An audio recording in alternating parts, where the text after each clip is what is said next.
Lisa हस्बे मामूल सुबह सवेरे उठी तो इसे इस जगह का याद आया जहाँ वो 1 महीने पहले के लिए फंस चली थी। कल शाम भी वो इसी मोबाइल में देख के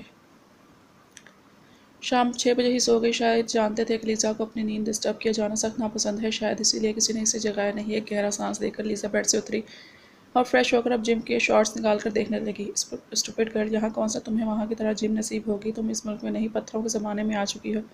लीज़ा ने मुंह बनाते हुए खुद कलाम किया और फिर कल हवेली का देखा वसी सहन याद आने पर मुस्कुरा दी। चलो थोड़ी जॉगिंग से ही गुजारा कर लेते हैं, ये सोचकर वो चेंज करके आईने के सामने आई और सुनहरी बालों का रफ्सा जूड़ा बनाकर मुस्कुराते हुए खुद को देखने लगी। काले रंग की तंग सी शर्ट जो मुश्किल घुटनों से नीचे तक आती थी और इस पर ब्लैक टॉप पहने जिससे इसका पेट और बेली बटन पर पहना सुनहरी साफ मोती साफ दिखाई दे रहा था। खुद पर ध्यान देने की वजह से इसका फिकर इन कपड़ों में बहुत ज़्यादा दिलकश लग रहा था।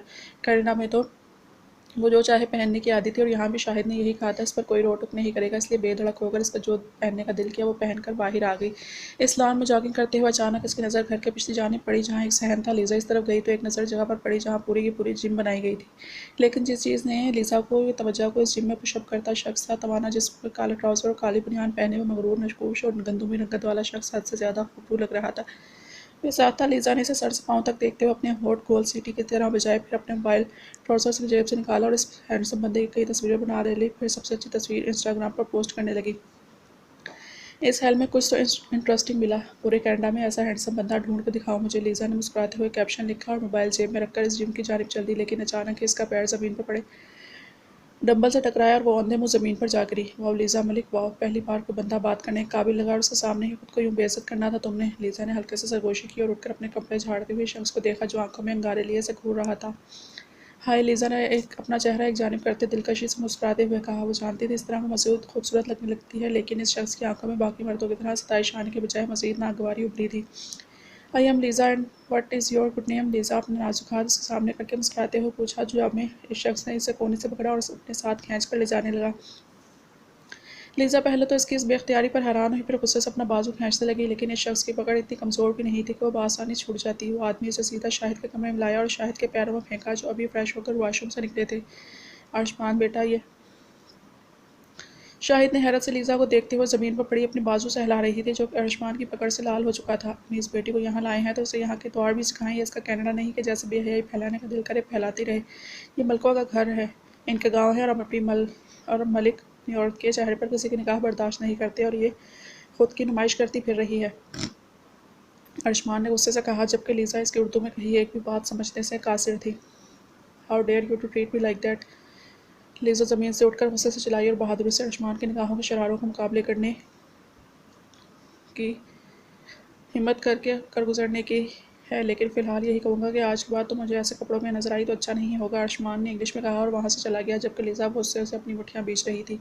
लीज़ा शाहिद ने इसके कंधे पर हाथ रखकर कुछ कहना चाहा, लेकिन लीज़ा ने इनका हाथ बुरी तरह झटक दिया। मैं वापस जा रही हूँ डैड, मैं ऐसा घटिया लोगों और घटिया जगह पर एक सेकंड के लिए भी नहीं रुकूंगी। इतना कहकर लीज़ा वहाँ से चली गई और शाहिद गहरा सांस लेकर इसके पीछे चल दिए। वो जानते थे लीज़ा का गुस्सा बहुत तेज़ है, लेकिन वो ये भी जानते थे कि चाहे वक्त के साथ लेकिन वो इसे प्यार से मना ही लेंगे। आयुष्मान अपने डेरे पर बने ऑफिस में बैठा और गुजरी बात के बारे में सोच रहा था। पहले आन का शाहिद के आने पर यूँ परेशान हो रहा, फिर शाहिद की वो बदलिहाज बेटी जो बदकिस्मती है आयुष्मान की कज़न होने के साथ साथ होने वाली साली भी थी। ये सब बातें आयुष्मान को इज़्तिराब में मुब्तला कर चुकी थी। इन्हें यहाँ बुलाना ही नहीं चाहिए था। आयुष्मान ने अपना माथा मसलते हुए सोचा। क्या हो गया भाई? मैं यहाँ तुम्हारी मदद करने आया था, लेकिन तुम तो पहले ही उकताए पड़े हो। सुल्तान की आवाज़ पर आयुष्मान हल्का सा मुस्कुराया और अब से अपने सामने कुर्सी पर बैठने का इशारा किया। कैसे हो सुल्तान? लाहौर में हमारी फ़र्म कैसे चल रही है? आयुष्मान अपने भाई को पूछा जो कई मामलात में इसका अक्सर इसका दायां हाथ था। इंशाल्लाह मैं इस फ़र्म को बहुत अच्छी कंपनी में बदल दूंगा, आयुष्मान ने कहा और अपने सामने पड़े कागजात को देखने लगा। क्या हुआ, कुछ परेशान लग रहे हो? क्या मैं आपकी कुछ मदद कर सकता हूँ? सुल्तान ने आयुष्मान के सामने कागजात के ढेर को देखते हुए पूछा। तुम पहले ही मेरी मदद कर रहे हो सुल्तान। पापा की इस छोटी सी फैक्ट्री को अपनी मेहनत से एक फॉर्म बना चुके हो मेरे लिए। इससे ज़्यादा अहम और कुछ नहीं। सुल्तान इसकी बात पर मुस्कुरा दिया। ये तो इसके मुकाबले में कुछ भी नहीं भाई। जो कुछ आपने मेरे लिए किया, इस घर के लिए किया। सुल्तान एक पल को खामोश हो गया। एक साया सा इसके चेहरे पर आया। मुझे याद है पापा के जाने के बाद कैसे आपने मुझे इनकी कमी महसूस नहीं होने दी। इनका हर काम महज 18 साल की उम्र में संभाल लिया और इनका ख्वाब पूरा करने के लिए पढ़ाई भी करते रहे। हमें एक पल के लिए भी इनकी कमी महसूस नहीं होने दी आपने। आयुष्मान ने अपने भाई की बात पर मुस्कुराकर इसके कंधे पर हाथ रखा। मैंने वही किया सुल्तान जो मेरा फ़र्ज़ था। सुल्तान भी इसकी बात पर मुस्कुरा दिया। अब कोई काम है तो मुझे बताएं, फ़िलहाल यहीं रुका हूँ तो आपकी मदद हो जाएगी। कुछ फ़ायदा उठाएं छोटे भाई का। आयुष्मान ने इसकी बात पर गौर किया, फिर कुछ देर सोचने के बाद कागजात निकाल कर सुल्तान के सामने रखे। हमारे गांव के साथ वाले गांव का सरदार है इत्तेहाद मलिक, इसके साथ मुझे कुछ ज़राअत के मामला तय करने जाना था, लेकिन अब चचा और उनकी बेटी की इसका यहाँ जाना मेरे लिए मुश्किल पैदा कर रहा है, इसलिए तुम कल वहाँ जाकर इन मामलात को हल कर देना। सुल्तान ने वो फाइल पकड़कर इसे एक नज़र देखा और इस बात में सर हिलाया। जी भाई, मैं देख लूँगा। अर्शमान ने इस बात में सर हिला दिया। तुम मेरे पास आए और मैंने खाने का भी नहीं पूछा। भी रुको, बढ़िया सी चाय मंगवाता हूँ। अर्शमान की बात पर सुल्तान मुस्कुराते हुए इस फाइल को देखने लगा। वो बस ये जानता था कि जो काम इसके भाई ने इसे कहा है इसे वो करना है, लेकिन वो ये नहीं जानता था कि कल इसका मुकद्दर ही बदलने वाला था। बाजी, ये देखो, मैंने गुड़िया का कितना प्यारा लहंगा सिया है। पता है, हमारी हमसाई की बेटी है ना शब्बू, इसके पास गुड्डा है बड़ा सोना। कल अपनी गुड्डी की इसकी शादी करूंगी। कनीज़ ने खुशी से चहकते हुए अपनी बहन को एक छोटा सा लाल लहंगा दिखाया। खुदा का खौफ करो नूरी, 17 की होकर भी गुड्डियों से खेलती हो। बच्ची है तू, भला अब तो बड़ी हो जा। तेरी जितनी लड़कियों की अपनी शादियां हो जाती हैं और तू गुड्डी की शादी कर रही है। अपनी बहन हफ्सा की बात सुनकर कनीज़ ने मुंह बसूर लिया। मुझे नहीं करनी शादी अभी, वैसे भी मैं तभी शादी करूंगी जब अब्बा मेरे लिए इतना प्यारा गुड्डा ढूंढ के लाएंगे जितना प्यारा गुड्डा शब्बो का है। कनीज़ ने मुबन में दुपट्टा डालकर शर्माते हुए कहा तो हफ्सा हंस दी। तो गुड्डे से शादी करेगी? नहीं बाजी, गुड्डे का क्या करूँगी, बल्कि मैं तो इससे शादी करूँगी जो गुड्डे की तरह सोना सा होगा, बिल्कुल इसी की तरह पेंट कोट पहनने वाला शहरी बाबू होगा। अब की बार हफ्सा कहका लगाकर हंस दी। वैसे अम्मा अब्बा कहाँ गए हैं, सुबह से नज़र नहीं आ रहे। कनीज़ ने यहाँ वहाँ अपने छोटे से बिट्टे के घर को देखते हुए कहा, जिसमें वो, इसके माँ बाप, एक बड़ी बहन और 2 छोटे भाई रहते थे। इनके गांव में मजदूर तबके की ज़्यादा सहूलियात में रजिस्टर नहीं थी, इसलिए घर टीवी पंखे के साथ साथ बिजली से भी महरूम था, और ना ही इनके गांव में लड़कियों के स्कूल की सहूलत मैसर थी, इसलिए कनीज़ और इसकी बहन दोनों ही तालीम से महरूम रही थी। पता नहीं, नूरी सुबह ही वडेरों का बंदा आया था अम्मा को लेने। अम्मा तो इनके साथ चली गई थी और अब्बा तो कल रात भी घर नहीं आए, शायद किसी काम में मसरूफ़ थे। अफसर ने कंधे उचकाते हुए कहा और रात में पगड़ी कमीज़ पर कढ़ाई करने लगी, और कनीज़ भी कंधे उचकाते हुए खुद से सिया लहंगा अपनी गुड़िया को पहनाकर देखने लगी। तभी दरवाज़ा खुला और रशीद अपनी बीवी हमीदा के साथ इंतहाई परेशानी के आले में घर में दाखिल हुआ। इनको देखते हफ्सा पानी लेने चली गई, जबकि कनीज़ हर शय से बेनियाज अपनी गुड़िया के सर पर दुपट्टा सजाते हुए मुस्कुरा रही थी। देखो अब्बा, कितना प्यारा लग रही है मेरी गुड्डी। देखना, मैं दुल्हन बनके इससे भी ज़्यादा सोहनी लगूंगी। कनीज़ ने खुशी से चहकते हुए कहा, और अपनी बेटी की मासूमियत पर रशीद की बस हुई और वो फूट फूट कर रोते हुए वहाँ से बने छोटे से कमरे में चला गया। कनीज़ ने परेशानी से अपनी माँ को देखा, जो दुपट्टा अपने मुंह में दिए रो रही थी। क्या हो गया अम्मा? कनीज़ के घबराकर पूछने पर इसकी माँ इसके करीब आई और इसके हाथ से वो गुड़िया लेकर ज़मीन पर फेंक दी। अब इससे सबसे खेलने की उम्र नहीं रही तेरी नूरी, अब बड़ी हो जा। कनीज़ ने मुँह बसूर कर अपनी माँ को देखा। आखिर वो अपने बाप की लाडली थी, जिसने गरीब होने के बावजूद अपनी बेटी को शहजादी की तरह रखा था। क्यों बड़ी हो जाऊँ मैं, अभी नहीं होना मुझे बड़ा। कनीज़ की माँ इसकी बात पर अपना सर थाम कर फूट फूट को रहने लगी। कल तेरा ब्याह है नूरी। माँ की बात पर कनीज़ की आंखें हैरत से फैल गई। मेरा ब्याह किससे? नूरी के मासूमियत से पूछने पर इसकी माँ ने जानसार नज़रों से अपनी लाडली को देखा, लेकिन वो क्या करती। वो और रशीद मजबूर थे, बहुत ज़्यादा मजबूर। सरदार इत्तेहाद मलिक से हमीदा की बात पर वहाँ पानी लाती हफ्सा के हाथों से बर्तन छूट कर गिरे और बर्तनों की आवाज़ इस घर में सुकून छा गया, जैसे किसी मौत हो गई हो। लाल शरारे में मलबूस हल्की सी ज्वेलरी पहने और होठों पर लाल लिपस्टिक लगाए वो सादगी में भी खूबसूरत लग रही थी। हवेली से इसे ये जोड़ा भिजवाया गया था, जो कि बहुत ज़्यादा खूबसूरत था, लेकिन कनीज़ के लिए लाल जोड़ा सफ़ेद कफन के मुतरादिफ था। चारपाई पर बैठकर अपने हाथों को तकते हुए 2 आंसू इसके सादा सी मेहंदी लगे हाथों पर गिरे। क्या यही था इसका मुकद्दर कि इसे अपनी उम्र से 4 गुना बड़े आदमी को वनी कर दिया गया था, वो भी इस गुनाह के लिए जो उसके बाप ने किया ही नहीं था। इस शख्स के बारे में सोचकर ही कनीज़ को खौफ आ रहा था। वो उसके पास नहीं जाना चाहती थी, बिल्कुल भी नहीं जाना चाहती थी। लड़की को लेकर हमारे साथ चलो, मलिक साहब ने डेरे पर बुलाया है निकाह के लिए। बाहर से आने वाली आवाज़ पर कनीज़ का दिल खौफ से बंद हुआ और आंसू मज़ीद रवानी से इसके हाथों पर गिरने लगे। क्या मतलब, हम कनीज़ को डेरे पर लेकर चले? तुम्हारे मलिक साहब यहाँ नहीं आएंगे निकाह के लिए? अपनी बहन हफ्सा की गुस्से में डूबी आवाज़ कनीज़ के कानों से टकराई। इत्तेहाद मलिक ऐसे घर में कदम रखना भी गवारा न करे, यहाँ ना तो दूर की बात है। आदमी की आवाज़ हकारत से भरी हुई थी। अब चलो, इन्हें इंतज़ार करवाना अच्छा नहीं होगा। आदमी की तरह कहने पर वहाँ खामोशी छा गई। कुछ देर के बाद कनीज़ की माँ हमीदा और बहन हफ्सा कमरे में दाखिल हुई। अम्मा, कनीज़ ने आंसू से तर आंखें उठाकर हमीदा को पुकारा तो हमीदा तड़प कर रोने लगी, जबकि हफ्सा तो बस मुर्दा आंखों से इसे देख रही थी।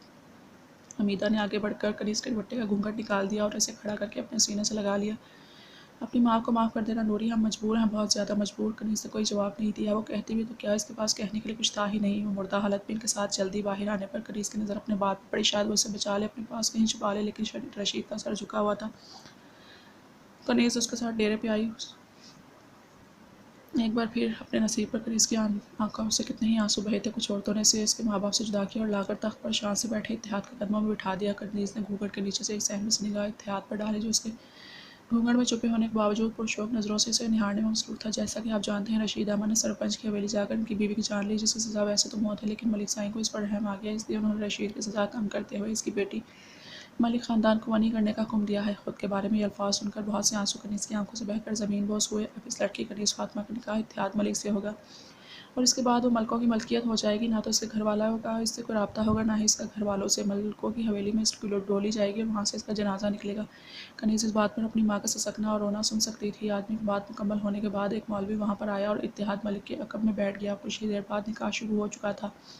इत्तेहाद मलिक वल जवाद मलिक, आपका निकाह कनीज़ फातिमा वल रशीद अहमद के साथ होना तय पाया है कि आपको ये निकाह कबूल है। कनीज़ को एक हाथ अपने कंधे पर महसूस हुआ जो सरकता हुआ इसकी कमर तक आ रहा था। इस लम्स को महसूस करना जाने क्यों कनीज़ को खुद से नफरत हो रही थी। कबूल है, इत्तेहाद मलिक ने एक के साथ कहा तो मौलवी कनीज़ की जानिब मुतवज्जा हुआ। कनीज़ फातिमा, आपका निकाह इत्तेहाद मलिक वल जवाद मलिक के साथ होना तय पाया है कि आपको निकाह कबूल है। मौलवी के सवाल पर कनीज़ के हाथ बुरी तरह कांप गए और वो अपने बाबा की तरफ देखने लगी।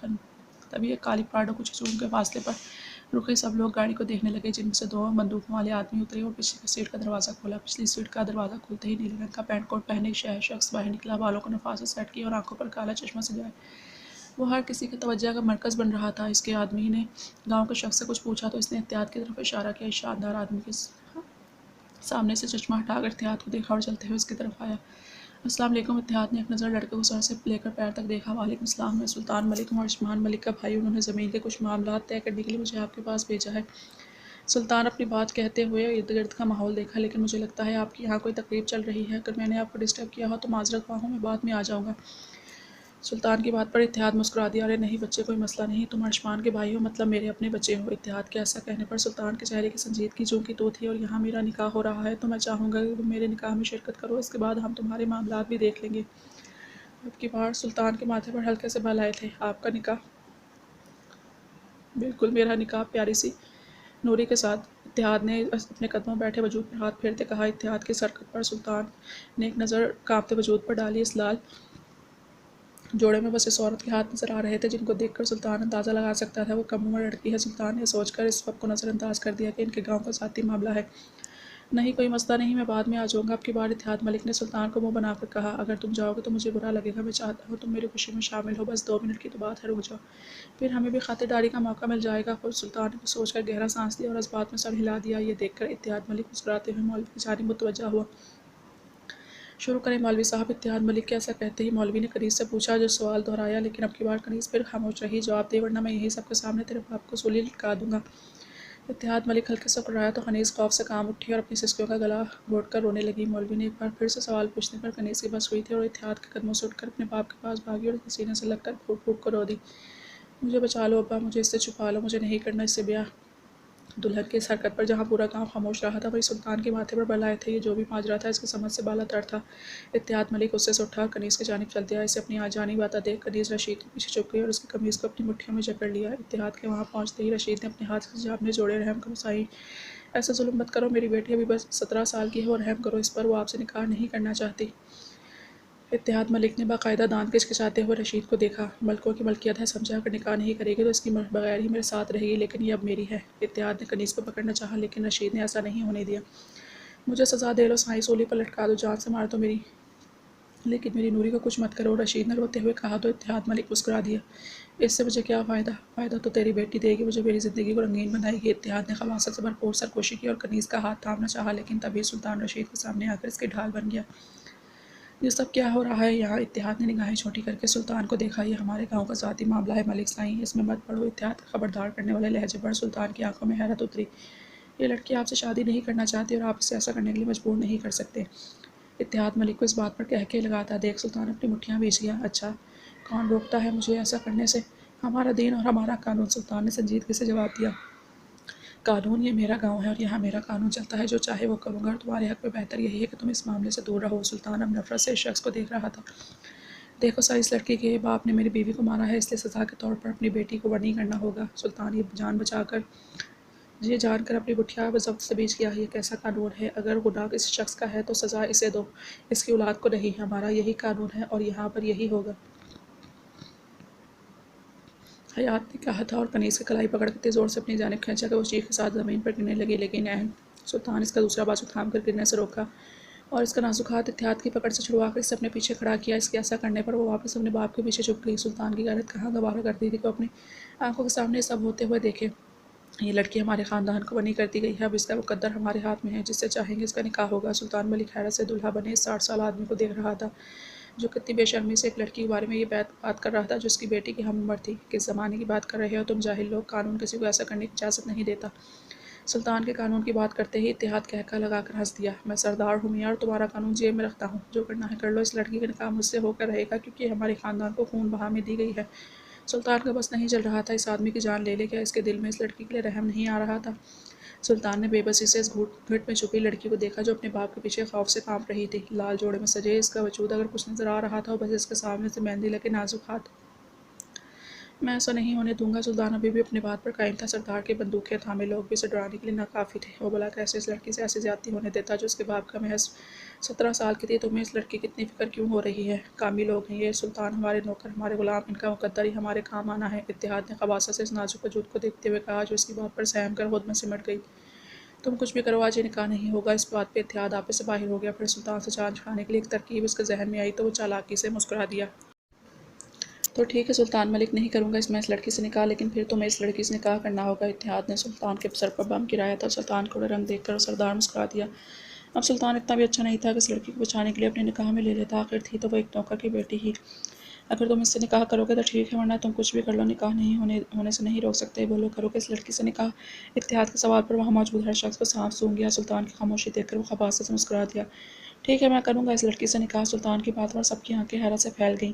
भला हुआ पढ़ा लिखा शानदार सा आदमी कैसे गुलाम की बेटी को बिना देखे बिना इसका नाम जाने निकाह में ले सकता था? तुम सब निकाह की तैयारी करो। इत्तेहाद ने हैरत से सुल्तान को देखा, जिसने ये बात इसकी तवक्का के बरक्स कही थी, लेकिन सब गाँव वालों के सामने ये बात कहकर वो अब बेबस हो चुका था। ठीक है, अभी होगा तुम्हारा निकाह इस लड़की से, और फिर तुम इसे हमेशा के लिए अपने साथ यहाँ से ले जाओगे। इसका इस गाँव से कोई ताल्लुक नहीं रहेगा। इत्तेहाद ने सुल्तान को डराना चाहा, लेकिन सुल्तान के इस बात में सर हिलाने पर सबकी आंखें हैरत से फैल गईं। पर सबसे ज़्यादा इसराब में तो नाजुक से जान थी जो घूंघट के पीछे से आंखों में नमी लिए इस मसीहा को देखती ये सोच रही थी कि वो अनपढ़ इस शानदार से मर्द का एहसान कैसे चुकाएगी। वो सारी ज़िंदगी इसके कदमों में गुजार देती तो भी इसका एहसान नहीं चुका पाती, लेकिन इसने सोच लिया था वो इस शख्स की गुलाम बनकर रहेगी, अपने नाम जैसी एक कनीज़ बनकर रहेगी, अपने सुल्तान की कनीज़। अज़म ने आज इसे अपने टाँके खुलवाने थे और इस मकसद के लिए वो 10 मरतबा कपड़े तब्दील करके अब 11वीं मरतबा खुद को आईने में देख कर मुँह बना रहा था। क्या हो गया सरदार जी, आज कमरे में लंडा बाजार खोल लिया है क्या? गुलाम जो अभी अज़म के कमरे में आया था हंसते हुए पूछने लगा। हाँ खोला है लंडा, सिर्फ एक सूट सिर्फ 10 रुपये का। अपना कॉलर ठीक करके अज़म ने अपने बालों में हाथ चलाते हुए कहा। काले रंग की शलवार कमीज़ में इसे अपना आप ठीक ठाक लग रहा था। 10 रुपये अच्छा रेट है, लेकिन मैं तो तुम्हारा दोस्त हूँ, मुझे कितने का बेचोगे? गुलाम ने दिलचस्पी से पूछा। ज़्यादा नहीं, बस 10,000 का एक सूट। गुलाम का मुंह हैरत से खुल गया। मैं तेरा लंगोटिया यार हूँ। 20,000 का, आज़म ने संजीदगी से कहा तो गुलाम मुँह बसूर कर इसे देखने लगा, जो अब खुद पर परफ्यूम छिड़क रहा था। कहाँ जाने का इरादा है इतना तैयार श्यार होकर? इस सवाल पर एक दिलफरेब मुस्कुराहट अज़म के होंठों पर आई। चल फिर बताता हूँ। अज़म गाड़ी की चाबियाँ पकड़कर बाहर की जानिब चल दिया तो गुलाम भागते हुए इसके पीछे आया। कुछ देर की ड्राइविंग के बाद वो गांव में बने अस्पताल के बाहर रुके। पहले तो गुलाम ने हैरत से अज़म को देखा और फिर इसके यहाँ आने का मकसद समझकर मुस्कुरा दिया। इश्क ने निकम्मा कर दिया, वरना आदमी तो तू भी बड़ा नखरे वाला था। अज़म ने जवाब में घूरकर गुलाम को देखा और गाड़ी से निकलकर अस्पताल के अंदर दाखिल होने लगा। जी, कैसे मदद कर सकता हूँ मैं आपकी? कुछ दूर जाने के बाद एक वर्कर ने आकर अज़म से पूछा, चंद दिन पहले यहाँ किसी से सिलवाया था अपना आप खुद को दड़वाने आया हूँ। इस वर्कर की आंखों में हैरत देखकर गुलाम हंस दिया। टांके लगे थे, इन्हें वो खुलवाने हैं। वर्कर ने बात समझकर इस बात में सर हिलाया और आज़म को ले जाकर एक वार्ड में बिठा दिया। थोड़ी देर के बाद एक 40 साला डॉक्टर कमरे में दाखिल हुआ और आज़म के पास आकर खड़ा हो गया। आपके बाजू पर टांके लगे थे ना, कमीज़ का बाजू ऊपर करें, मैं खोल देता हूँ। अज़म ने आंखें सुकेड़ कर इस डॉक्टर को देखा। यह टांके तुमने नहीं लगाए थे, डॉक्टर ने साहिबा ने लगाए थे। ये क्या तरीका हुआ कि सीए कोई और उधेड़ दें कोई और आ जाए? डॉक्टर ने पहले नासमझी से इसे देखा, फिर बात समझकर मुस्कुरा दिया। डॉक्टर ऑन का ड्यूटी टाइम शुरू होने में अभी 3 घंटे बाकी हैं, आप फिक्र मत करें, मैं ये टांके निकाल दूंगा। बिल्कुल नहीं, जिसने लगाए थे वही निकालेगी। मैं 3 घंटे तक यहाँ बैठ कर इंतज़ार कर लूँगा। डॉक्टर ने हैरत से इसे देखा, फिर गहरा सांस लेकर एक इंजेक्शन भरने लगा। वो कैसे आन को किसी मर्द का इलाज करने देता, जबकि अरशमान मलिक ने इसे सख्ती से हिदायत दी थी कि आन सिर्फ औरतों का इलाज करेगी। ये क्या कर रहे हो? डॉक्टर इंजेक्शन के साथ खुद के करीब आता देख अज़म ने पूछा। आपके 3 घंटे का इंतज़ार आसान बना रहा हूँ। इससे पहले कि अज़म को कुछ समझ में आता, डॉक्टर ने वो इंजेक्शन इसके बाजू में लगा दिया। कुछ मिनट गुजरने के बाद अज़म का सर बुरी तरह से चकराने लगा और वो गहरी नींद में डूब गया। होश आने पर इसने डॉक्टर को देखा, जो इसके टांके निकाल चुका था और अब जख्म को रुई पर दवाई लगाकर साफ कर रहा था। ये तूने अच्छा नहीं किया। अगर तुम जान बचाने वाला मसीहा ना होता तो कसम से तेरा सर फाड़ देता। अज़म की बात पर डॉक्टर मुस्कुरा दिया। आप अब जा सकते हैं। जिस काम के लिए आपने 3 घंटे का इंतज़ार करना था वो मैंने 1 ही घंटे में ख़त्म कर चुका हूँ। अब आपका ज़ख्म तकरीबन ठीक हो चुका है। असम ने निगाहें सुकेड़ कर इसे देखा और हल्के से चकराते सर के साथ उठ बैठा। नहीं जाऊँगा यहाँ से इस ज़ख्म को जब तक डॉक्टर ने साहिबा नहीं देखेंगी। मैं यहाँ से नहीं जाऊँगा। असम हठधर्मी का मुजाहरा करते हुए कहने लगा। लेकिन लगता है तुझे मेरी बात समझ में नहीं आती। देख डॉक्टर, तो मुझे जानता नहीं, इस गाँव का सरदार हूँ मैं। मेरा दिमाग घूम गया ना तू यहाँ बचेगा ना ही तेरा ये अस्पताल, इसलिए बेहतर यही है कि चुपचाप यहाँ से चला जा। वो सोचकर डॉक्टर ने इस बात में सर हिलाया और वहाँ से चला गया, जबकि अजीम 2 घंटे तक वहीं बैठकर आन का इंतज़ार करने लगा। 2 घंटे पूरे होते ही उसकी बेचैनी मजीद बढ़ चुकी थी। तकरीबन 15 मिनट के बाद इसे बाहर से आन की आवाज़ आई तो जल्दी से उठकर बाहर आ गया। अज़म को वहाँ देखकर आन की आंखों में हैरत उतरी। आप यहाँ? मैडम, ये पिछले 2 घंटों से आपका इंतज़ार कर रहे हैं। डॉक्टर साहब इनके स्टिचेस खोल दिए थे, लेकिन इसके बावजूद ये यहाँ से नहीं गए। नर्स के बताने पर आन ने अब गुस्से से आज़म को देखा। आपसे मिले बगैर कैसे जाता? डॉक्टर ने जी ज़ख्म तो बस बहाना था, मकसद तो खुद को आपका दीदार कराना था। आज़म की बात पर आन अपने हाथ की मुट्ठियाँ भींच गई थी। आपके स्टिचेस खुल गए हैं, अब आप ठीक हैं, यहाँ से जा सकते हैं। आन इतना कहकर वहाँ से जाने लगी। क्या मैं कुछ पल रुक कर आपसे बात नहीं कर सकता? डॉक्टर जी, कसम खाता हूँ इसके सिवा कुछ नहीं। आन के माथे पर बल आते देख अज़म ने बेशर्मी से मुस्कुरा दिया। ये कोई पार्क नहीं चौधरी जी, हॉस्पिटल है। यहाँ सिर्फ मरीज़ आ सकते हैं और जो मरीज़ नहीं, इसका यहाँ कोई काम नहीं। अगर आप शराफत से यहाँ से नहीं गए तो धक्के मार कर निकलवा दूँगी। आना गुस्से से कहकर वहाँ से जाने लगी, लेकिन अचानक ही कुछ टूटने की आवाज़ इसके कानों से टकराई और साथ ही नर्स की चीख पर आन पलट कर अज़म को देखने लगी, जिसके बाएं बाजू से खून बह रहा था और दाएं हाथ पर ड्रिप की वो टूटी हुई बोतल थी, जो अपने बाजू में तोड़ कर खुद को जख्मी कर चुका था। अज़म ने मुस्कुराते हुए अपने बाजू को देखा और अपना हाथ उठाकर आन के सामने किया। कमीज़ के बाजू जो कोहनियों तक फोल्ड किए गए थे, मजबूत बाजुओं से बहने वाले खून को खुद में जज्ब कर रहे थे। बन गया मैं मरीज़ डॉक्टर जी, अब तो निकाल नहीं सकती ना इलाज के बगैर। आज़म को मुस्कुराता देख आन ने नफरत से अपने दांत किचकिचाए।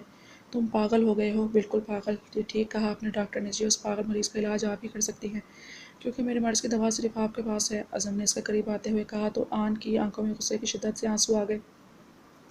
दिल तो कह रहा था इस शख्स को इसी हाल में उठाकर यहाँ से बाहर फेंक दे, लेकिन वो क्या करती? वो एक इंसान थी, इससे भी ज़्यादा वो एक डॉक्टर थी जो किसी की तकलीफ बर्दाश्त नहीं कर सकती थी। फिर चाहे वो इसकी मंगेतर का दुश्मन ही क्यों ना हो, ना चाहते हुए भी आन इसके बाजू पर पट्टी कर चुकी थी। इस दौरान वो शख्स मुस्कुराते हुए इसे पुरशौक निगाहों से देखता रहा।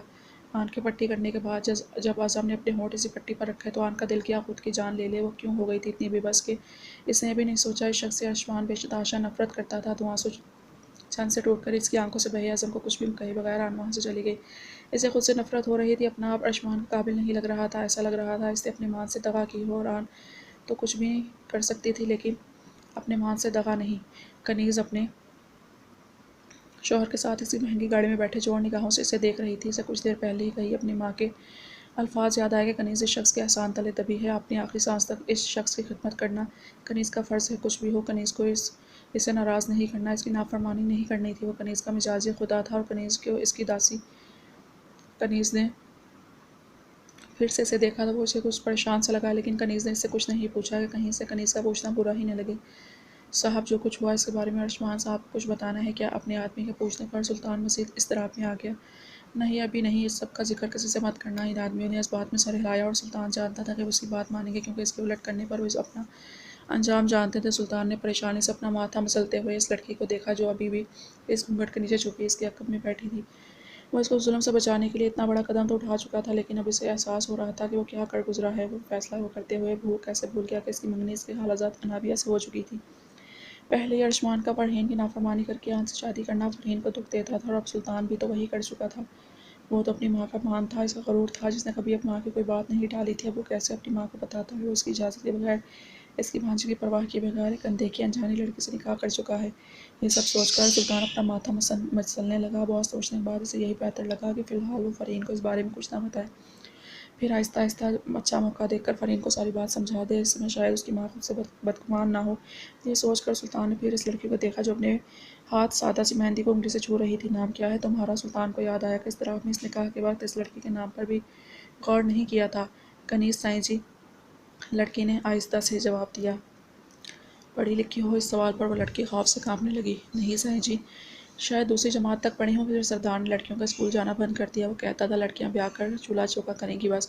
सुल्तान ने नोटिस लिया कि वो काफ़ी संभल संभल कर बात कर रही थी। इसके बाद फिर सुल्तान को इत्तेहाद से नफरत होने लगी। इनके गाँव का सरदार आज़म था, जिसे वो दोनों भाई बेतहाशा नफरत करते थे, लेकिन इसके बावजूद आज़म इस कदर घटिया इंसान नहीं था, बल्कि वो अनपढ़ होने के बावजूद तालीम पर लड़के और लड़कियों का बराबर हक समझता था। लेकिन मैं अपना नाम उर्दू में लिख लेती हूँ, अंग्रेज़ी मुझे नहीं आती, लेकिन उर्दू पढ़ लेती हूँ थोड़ी थोड़ी, मगर वो भी लिखनी नहीं आती। आप कहेंगे तो मैं सीख। हाँ ठीक है, सुल्तान ने आहिस्ता से इसकी बात को काटते हुए कहा। लड़की खामोश हो गई। सुल्तान फिर से इस आफत के बारे में सोचने लगा जिसमें वो खुद को फंसा चुका था। आखिरकार गाड़ी हवेली के बाहर रुकी तो सुल्तान ने गहरा सांस लेकर अपने आदमियों को देखा। आज जो भी हुआ इसकी किसी को भनक भी ना पड़नी पड़े, वरना अच्छा नहीं होगा। दोनों आदमियों के इस बात पर सर हिलाने पर सुल्तान गाड़ी से बाहर निकल आया। इसके निकलते ही कनीज़ भी गाड़ी से बाहर निकली और इसके पीछे पीछे आने लगी। सुल्तान सोच रहा था घर वाले जब ये पूछेंगे लड़की कौन है तो क्या जवाब देगा सबको। फिर कनीज़ की बात याद करके एक तरकीब उसके जहन में आई तो अचानक रुक गया और इसके रुकते ही कनीज़ भी रुक गई। सुनो लड़की, अगर घर में से कोई तुम्हें पूछेगा तुम मेरी कौन हो तो तुम कहोगी तुम मेरी मेड हो। कनीज़ ने नापसमझी से घूंघट की आड़ में शानदार शख्स को देखा जो आज इसे किसी शय की तरह हवानी होने से बचाकर कितनी आसानी से इसके मासूम दिल पर अपनी सल्तनत कायम कर गया था। मेड क्या होता है साईं जी? सुल्तान ने इसके मासूमियत से पूछने पर गहरा सांस लिया। इंग्लिश में बीवी को मेड कहते हैं और मेरे घर में सब पढ़े लिखे लोग हैं, इसलिए तुम्हारी ज़ुबान पर बीवी का लफ्ज़ गलती से भी ना आए, याद रखना तुम मेड हो। सुल्तान ने संजीदगी से कनीज़ की जानिब देखते हुए कहा जो अभी भी घूंघट में थी। जो हुक्म साईं जी। कनीज़ ने अच्छी बीवी की तरह हमें सर हिलाकर कहा। कनीज़ तो वही थी जो इसका सुल्तान इसे बनाना चाहता था। वो घबराई से इसकी पेशकदमी में इसके महल नुमा हवेली में दाखिल हुई जो इसकी सोच से भी ज़्यादा बड़ी थी। सुल्तान ये कौन है? एक आवाज़ पर इस हवेली को मुँह खोल कर तकती। कनीज़ ने चौंक कर लाउंज के सोफे पर बैठी शफीक सी बुजुर्ग औरत को देखा जो काफ़ी हैरान नजर आ रही थी। मैं इनकी ये मेड है अम्मा भी, सुल्तान ने फ़ौरन कहा और कनीज़ को घूरी से नवाजा, जबकि अम्मा भी ने हैरत से दुल्हन के जोड़े में सजी इस लड़की को देखा। हाँ ठीक है राशिदा, तुम इस लड़की को कमरा दे दो जहाँ ये रुक सके, और सुल्तान बेटा आप मेरे कमरे में आओ। अम्मा बी ने मुलाजमा के बाद सुल्तान से कहा तो सुल्तान ने सर इस बात में हिलाया और अम्मा भी वहाँ से चली गई। इनके जाते ही सुल्तान मुड़कर कनीज़ को बहुत सख्ती से बाजू से दबोचा। कनीज़ के मुँह से सिसकी सी निकली थी। कहा था ना कि बीवी का लफ्ज़ तुम्हारी ज़ुबान पर ना आए। समझ नहीं आता तुम्हें? मेड हो तुम मेरी, क्या हो? सुल्तान के सख्ती और अपने बाजू में धंसती उंगलियां महसूस करके वो नाजुक सी लड़की सहम कर रोने लगी।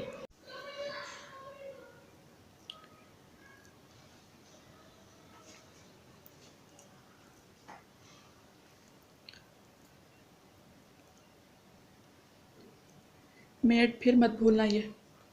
सुल्तान ने इतना कहकर इसे झटके से छोड़ा और वहाँ से चला गया। इसने रोते हुए अपने बाजू नरमी से सहलाए। जल्दी पहले दिन शौहर को नाराज़ कर दिया, मगर भी शायद उनका एहसान नहीं चुका सकती। याद रखना बीवी नहीं तो उनकी कनीज़ है। वो तुझे अंग्रेज़ी में बीवी बुलाना चाहे तो वही है। क्या था वो? कनीज़ ने आहिस्ता से खुद कलामी करते हुए सोचा, फिर लफ्ज़ याद आने पर मुस्कुरा दी। हाँ मेड, मेरे साईं जी की मेड। इस मासूम ने शर्मीली से मुस्कुराहट के साथ ये सोचे जाने बगैर कि वो ज़िंदगी में शामिल तो कर चुका था, लेकिन अपने बीवी का मुकाम देने के लिए तैयार नहीं था, और शायद वो कभी होता भी नहीं। आखिर वो सुल्तान था जो कनीज़ को अपनी मलकियत तो मान सकता था, लेकिन अपना नहीं सकता था।